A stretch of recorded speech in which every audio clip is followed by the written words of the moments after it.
Chapter 131 on the error of the attackers of voluntary poverty. There have been some people who, in opposition to the teaching of the gospel, have disapproved the practice of voluntary poverty. The first of these to be found is Vigilantius, whom, however, some others have followed later, calling themselves teachers of the law, understanding neither the things they say, nor whereof they affirm.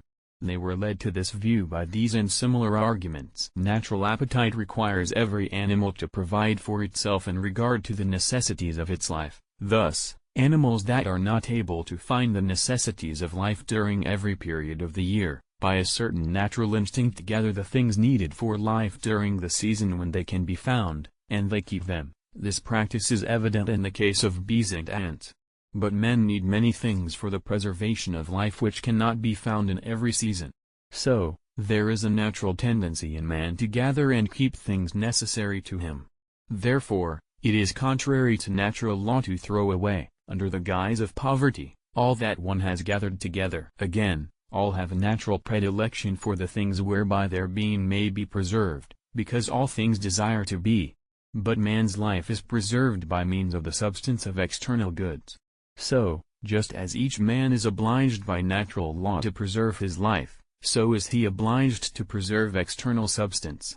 Therefore, as it is contrary to the law of nature for a man to injure himself, so, too, is it for a man to deprive himself by voluntary poverty of the necessities of life. Besides, man is by nature a social animal, as we said above. But society could not be maintained among men unless one man helped another. So, it is natural to man for one to help another in need.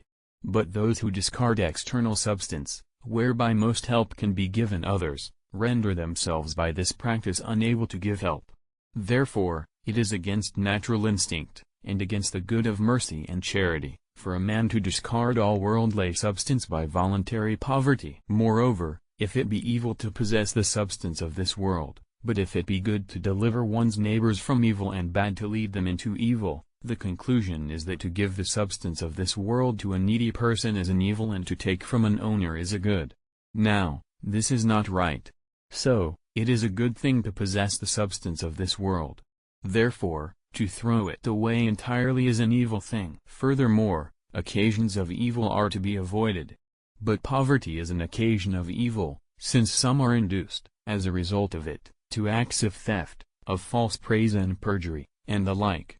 Therefore, poverty should not be embraced voluntarily, rather, should care be taken to avoid its advent. Again, since virtue lies in the middle way, corruption comes from both extremes. Now, there is a virtue of liberality, which gives what should be given and retains what should be retained. But the vice of defect is illiberality, which retains both the things that should and should not be retained. So, too, it is a vice of excess, for all things to be given away. This is what the people do who assume poverty voluntarily.